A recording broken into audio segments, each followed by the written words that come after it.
खूब कहा गया है कि महिलाओं से परिवार बनता है, परिवार से घर बनता है, घर से समाज बनता है और इस समाज से ये देश। और आज बदलते समय के साथ हमारे देश में कई ऐसी महिलाएं हैं जिन्होंने अपनी मेहनत से, लगन से हमारे देश का नाम रोशन किया है। और आज द कंचन नेगी शो के माध्यम से हम आपकी मुलाकात एक ऐसी शख्सियत से करवाने जा रहे हैं जो महिला सशक्तिकरण की मिसाल है, जिनके सौम्य स्वभाव के कायल हम सभी हैं।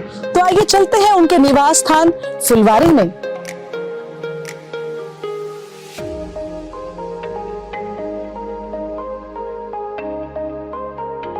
How are you? I'm good, ma'am. Happy New Year. Happy New Year to you. Very nice to see you. Yeah, same here, ma'am. Please, ma'am. नमस्कार, स्वागत है आप सभी का द कंचन नेगी शो में, जिसका उद्देश्य है उत्तराखंड की कला, संस्कृति, साहित्य, शिक्षा, स्वास्थ्य, पर्यटन, इतिहास के साथ साथ प्रख्यात शख्सियतों को आपसे रूबरू कराने का। और इसी कड़ी में आज हम आपकी मुलाकात कराने जा रहे हैं अपर मुख्य सचिव उत्तराखंड शासन श्रीमती राधा रतोड़ी जी से। तो आइए होते हैं उनसे रूबरू। नमस्कार मैम। नमस्कार कंचन। द कंचन नेगी शो में आपका बहुत बहुत स्वागत, अभिनंदन।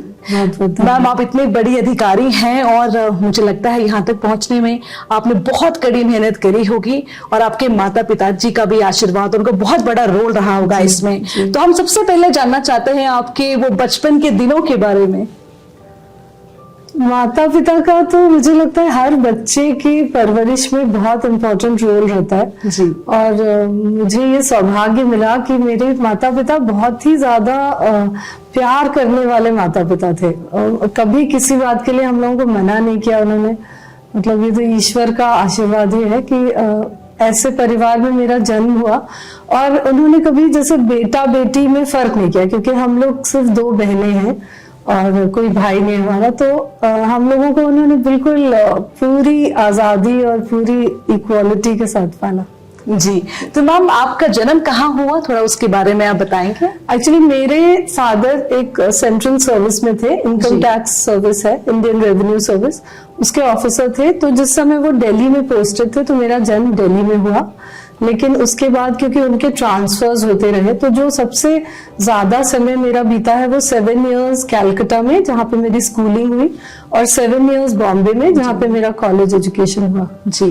तो मैम, सिविल सर्विसेज का सपना आपने क्या तभी से देख लिया था या आपको थोड़ा समय लगा सोचने में कि आपको इस ओर जाना चाहिए? मेरा तो सपना था जर्नलिस्ट बनने का। ग्रेजुएशन के बाद बॉम्बे यूनिवर्सिटी में ही एक कोर्स था सोशल कम्युनिकेशंस एंड मीडिया, जिसको हम लोग मास कम्युनिकेशन बोल सकते हैं।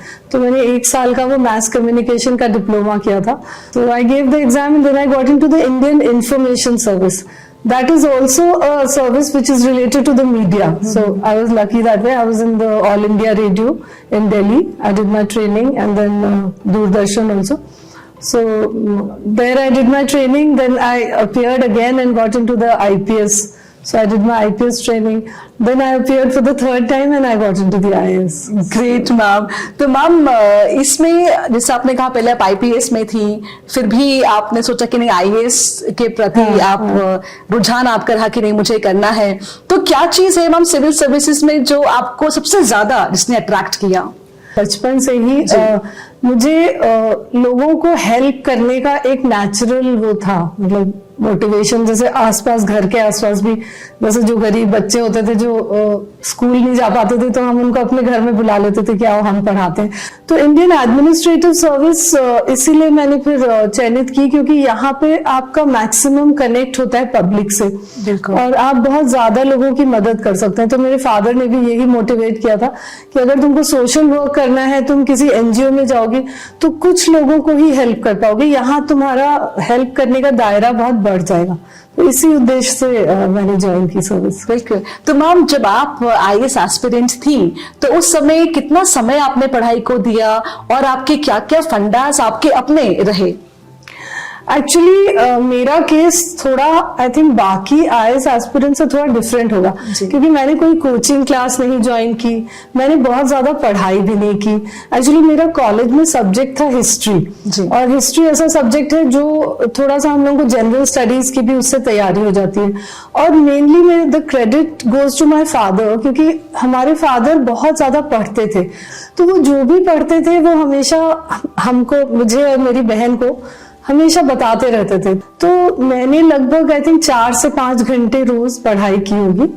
और उसके अलावा मुझे लगता है इसमें जो आप जनरल रीडिंग करते हैं वो बहुत इंपॉर्टेंट है। तो मेरा शुरू से हमारे घर में भी था कि न्यूज़पेपर्स और मैगजीन्स रेगुलरली आती थी, तो वो एक इंटरेस्ट था ये पता करने का कि बाकी दुनिया में क्या हो रहा है। तो वो अगर आप रेगुलरली पढ़ते रहें तो उससे थोड़ा सिविल सर्विस में एडवांटेज हो जाता है। बिल्कुल। तो मैम आपने कौन से अटेम्प्ट में आपने ये क्रैक किया? मैंने फर्स्ट अटेम्प्ट में इंडियन इंफॉर्मेशन सर्विस, जो वो भी एक ग्रुप ए सर्विस है, वो मैंने उसमें ज्वाइन किया था। वो उसमें दिल्ली में ही पोस्टिंग्स होती हैं, जो इंफॉर्मेशन एंड ब्रॉडकास्टिंग मिनिस्ट्री है, वहां पे जो सारी पोस्टिंग्स होती हैं वो इंफॉर्मेशन सर्विस ऑफिसर से ही भरी जाती हैं। और सेकेंड अटेम्प्ट में मुझे आईपीएस मिला था। तो आईपीएस में फिर मैंने हैदराबाद जो नेशनल पुलिस एकेडमी वहां पे ट्रेनिंग करी।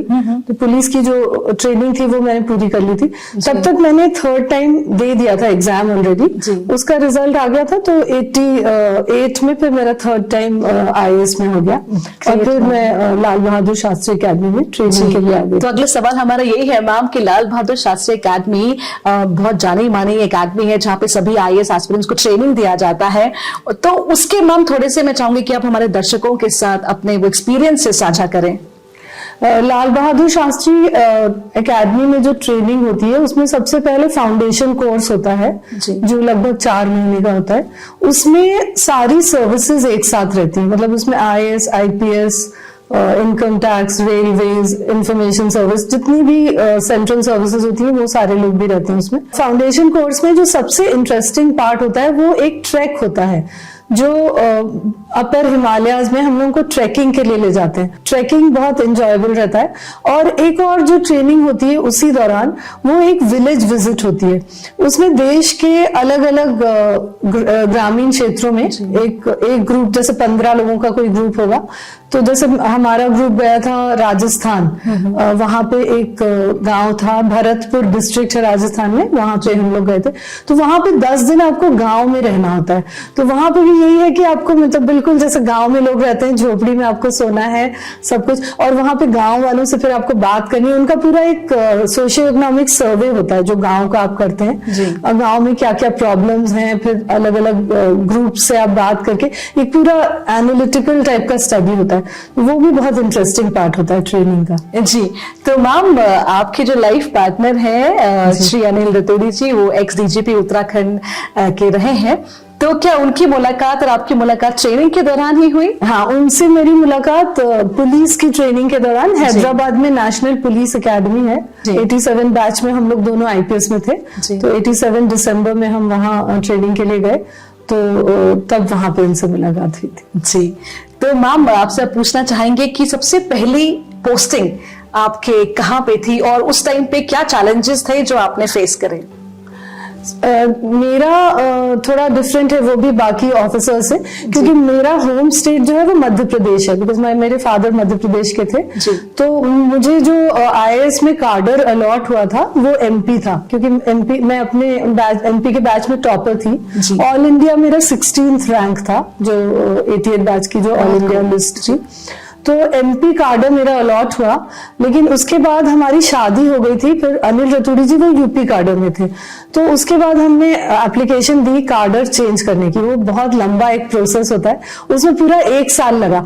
तो 1 साल की ट्रेनिंग मैंने एमपी में ही करी। तो मेरा फर्स्ट पोस्टिंग एमपी में जो हुआ था वो उज्जैन में हुआ था, जहाँ पे महाकाल का बहुत प्रसिद्ध मंदिर है।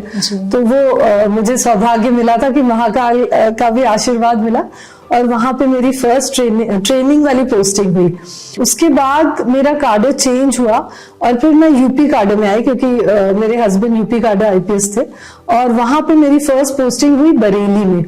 तो वहां पूरा बरेली शहर में मुझे ये काम दिया गया था कि आप एक कैंपेन चलाओ और जो पल्स पोलियो के बारे में नेगेटिव व्यू है उसको चेंज करो। पल्स पोलियो के बारे में घर घर जाके हम लोगों ने उन लोगों को समझाया, और उसके बाद with in 3 months I think they were all convinced, और फिर सारे लोग अपने बच्चों को लेके आते थे कि नहीं ये अच्छी चीज है, और फिर उसके बाद वो कैंपेन बहुत सक्सेसफुल हो गया। Great ma'am. और मैम हम उत्तराखंड की बात करें तो यहाँ पे आपकी पहली पोस्टिंग कहाँ पे थी?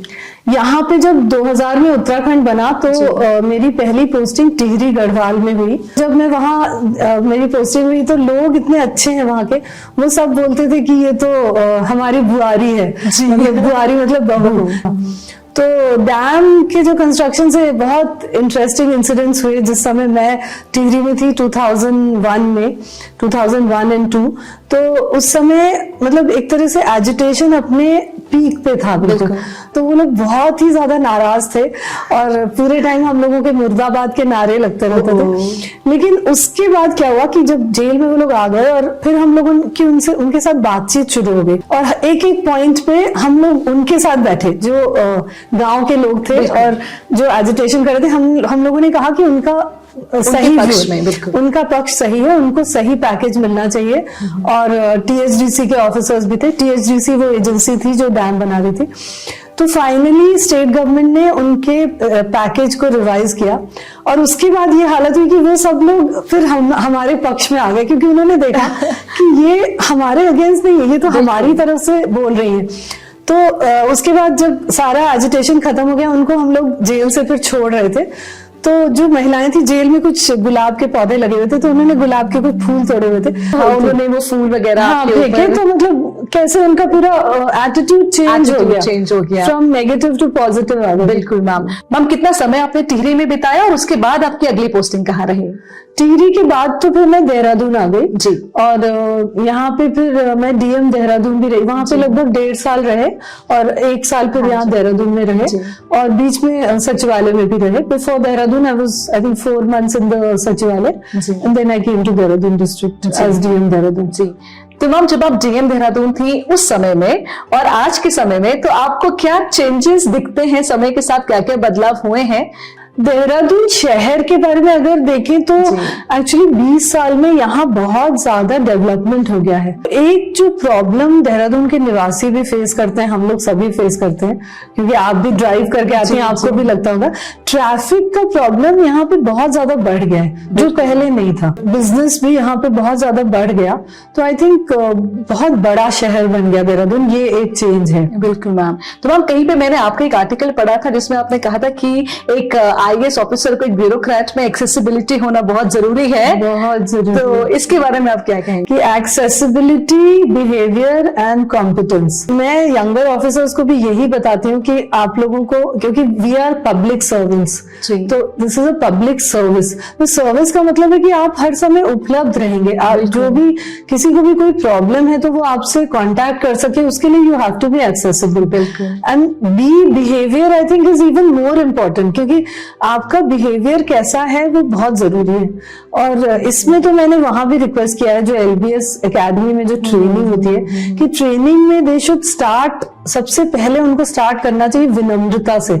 जो पहला लेसन देना चाहिए आईएएस ऑफिसर्स को, वो ये बताना चाहिए कि आपको अपने बिहेवियर में कैसे विनम्र रहना है। तो प्रजातंत्र में जनता सुप्रीम है, जनता सुपीरियर है, हम लोग नहीं है, हम लोग उनको सर्व करने के लिए। तो ये विनम्रता होना बहुत जरूरी है। बिल्कुल मैम, ये तो आपका बड़प्पन है मैम। मैम इतने साल आपको इस सर्विस में हो गए हैं, तो क्या आपका कोई रोल मॉडल रहा है ब्यूरोक्रेसी में जिसको आप फॉलो करते हैं? नहीं, बहुत सारे रोल मॉडल्स रहे हैं, एक नहीं, लेकिन हमारे बहुत सारे सीनियर्स थे, उन्होंने बहुत इंस्पायर किया हम लोगों को और बहुत सारे रोल मॉडल्स रहे। मेरे रोल मॉडल सोशल वर्क में ज्यादा रहे। जैसे मदर टेरेसा मेरी कॉलेज डेज से ही एक रोल मॉडल थी, और उसी तरह से अगर वेस्ट में देखें तो फ्लोरेंस नाइटिंगेल। बिल्कुल। और मतलब इस तरह के कुछ लोग रहे जो मेरे रोल मॉडल्स रहे। और अभी भी आज भी बहुत सारे रोल मॉडल्स हैं। मतलब I take inspiration from my family also. I think my husband and my daughters, they are also my role models. तो I keep learning also and you are one of my role models, because आप जिस तरह से काम कर रही हैं, इतनी मेहनत से और इतने पॉजिटिव उससे काम करती हैं, तो हम आपसे भी बहुत इंस्पिरेशन लेते हैं। थैंक यू मैम, वो तो आपका बड़प्पन है। सच में मैम, अगर आप जैसे ऑफिसर्स सभी हो जाएं तो आई थिंक जनता तब बहुत खुश हो जाएगी। तो मैम मैं चाहूंगी आपसे ये जानना कि क्या आपको अभी जो यंग ऑफिसर्स हैं उनमें किसी कोई ऐसा कोई ऑफिसर है जिसमें आपको अपना प्रतिबिंब दिखता हो? बहुत सारे हैं, लेकिन फिर मैं नाम नहीं लेना चाहूंगी क्योंकि इस समय उत्तराखंड में सारे डिस्ट्रिक्ट मैजिस्ट्रेट, सारे सीडीओ, सब यंग ऑफिसर्स बहुत अच्छा काम कर रहे हैं। ब्रेक के बाद पुनः आपका स्वागत है कंचन नेगी शो में, और हम चर्चा कर रहे हैं अपर मुख्य सचिव उत्तराखंड शासन श्रीमती राधा रतूड़ी जी से। मैम आप उत्तराखंड से है, हमें बहुत अच्छा लगता है कि आप जैसी महिलाएं हमारे प्रदेश में हैं और इतनी महत्वपूर्ण भूमिका निभाती हैं। तो मैम आप, हमने सुना है कि आप बहुत ज्यादा महिलाओं के लिए और बच्चों के लिए काम करती आई हैं, तो क्या कुछ संदेश मैम आप देना चाहते हैं हमारे समाज में जो लोग हैं, जो कि एक भ्रूण हत्या का बहुत बड़ा ये मामला रहता है, और आज भी पढ़े लिखे परिवार हैं, लेकिन फिर भी जब घर में बिटिया पैदा हो जाती है ना, तो वो खुशी उनके चेहरों में दिखती नहीं है। बहुत सही बोला। तो मैं चाहूंगी कि आपके माध्यम से वो चीज उन तक पहुंचे।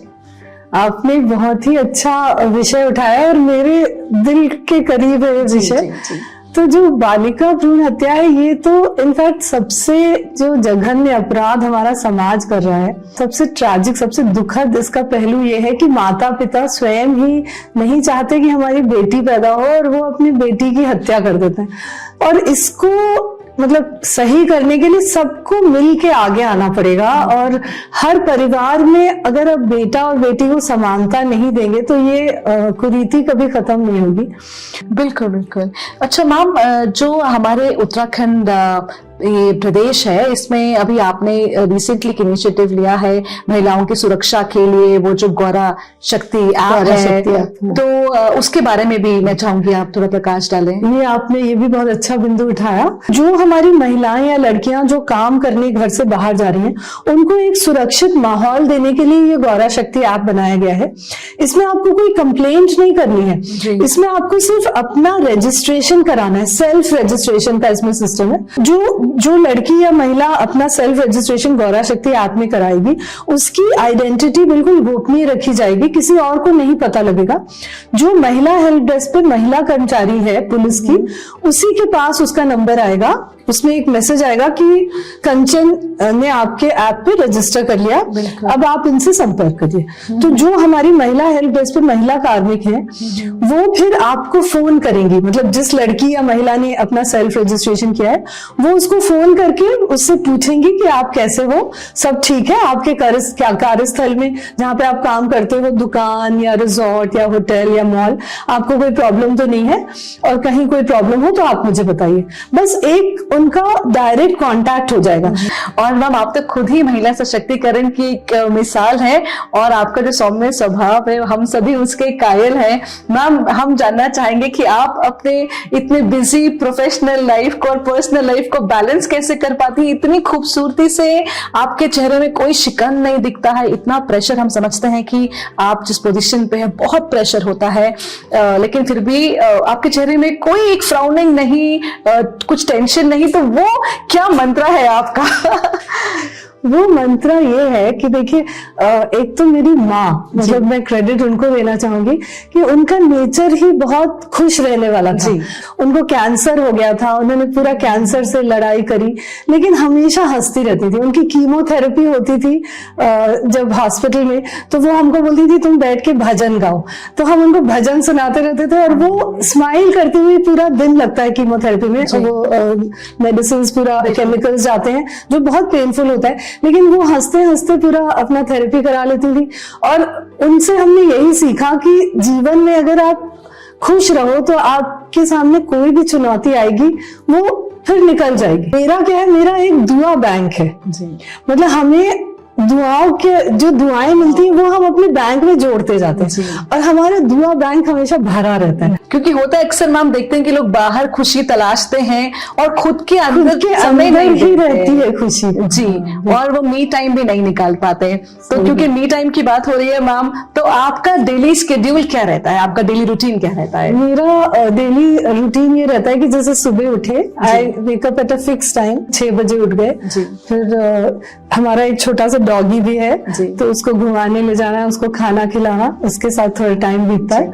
उसके बाद न्यूज़पेपर्स आते हैं तो थोड़ा न्यूज़पेपर पढ़ना। फिर एक हमारे घर में ट्रेडमिल है, मतलब एक छोटा सा जिम समझ लीजिए, तो फिर हम थोड़ा सा ट्रेडमिल पे एक्सरसाइज करते हैं, थोड़ा सा योगा करते हैं।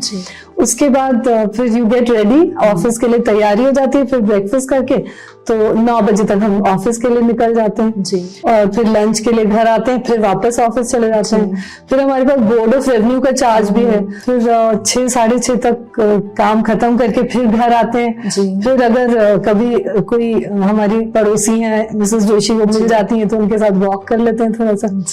फिर हम लोग थोड़ा सा टीवी वगैरह देखते हैं, फिर डिनर टाइम, फिर बेड टाइम। जी मैम, ये मैं चाहूंगी कि आप हमारे जो यूथ हैं उनके लिए क्या संदेश देना चाहते हैं कि अगर कॉन्फिडेंस की बात होती है या पर्सनालिटी ग्रूमिंग की बात होती है, या आप कहते हैं कि सेल्फ मोटिवेटेड रहें, पर्सनालिटी आपकी स्ट्रांग हो और साथ में कम्युनिकेशन स्किल्स आप अपने बात को रख पाएं, तो वो आजकल का यूथ क्या है, कुछ लोग काफी इंट्रोवर्ट भी हैं मैम, वो टीवी में ज्यादा लगे रहते हैं, इंटरनेट में ज्यादा है, तो वो क्या बाहरी एक्टिविटीज करते नहीं है, अपने आप को डिटैच रखते हैं, तो वो क्या होता है कहीं ना कहीं रिटन एग्जाम क्वालिफाई कर लेते हैं, लेकिन when it comes to interview part वहां पे वो रह जाते हैं, तो उनके लिए आप क्या कहते हैं? आपने बहुत अच्छी बात बोली, क्योंकि आज का जो डिजिटल युग है उसमें जो हमारे युवा है वो बहुत ज्यादा टेक्नोलॉजी में रहते हैं।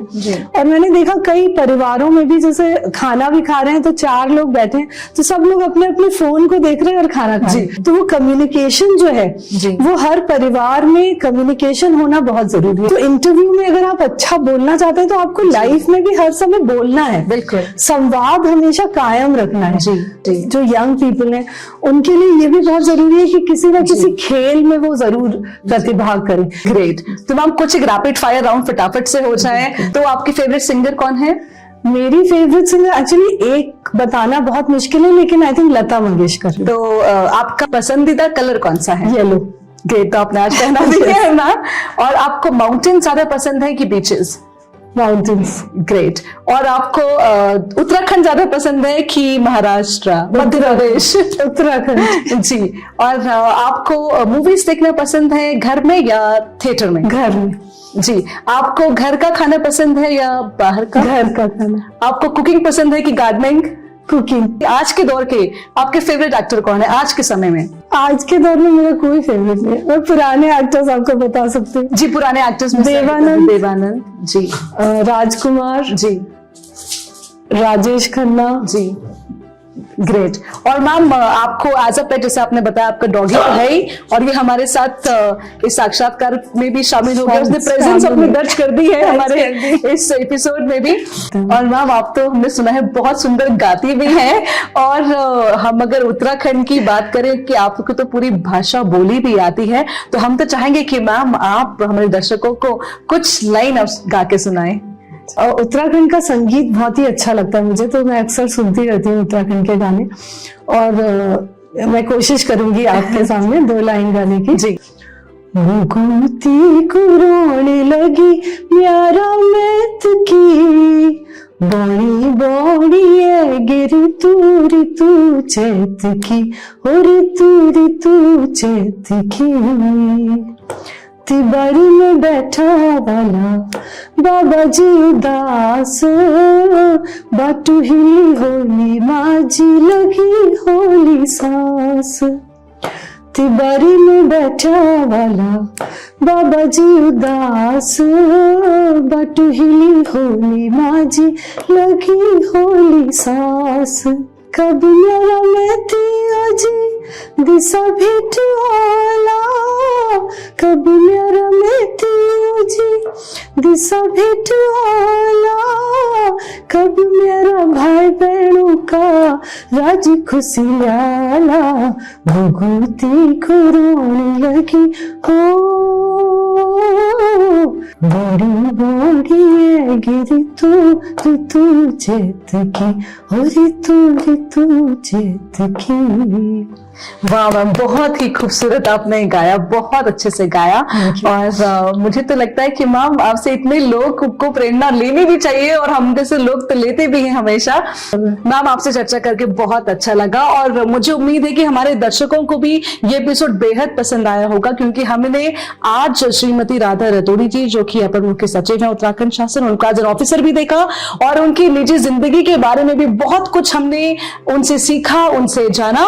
और इसी उम्मीद के साथ कि हम शनिवार रात 9 बजे डीडी उत्तराखंड में द कंचन नेगी शो में फिर हाजिर होंगे। अब फिलहाल श्रीमती राधा रतोड़ी जी को, हमारी टीम को और मुझे यानी डॉक्टर कंचन नेगी को दीजिए इजाजत। नमस्कार। थैंक यू कंचन, और आपसे बात करके भी मुझे बहुत अच्छा लगा। आपसे बात करके हमेशा बहुत सकारात्मक ऊर्जा मिलती है। Thank you so much. Thank you to your whole team. Thank you so much.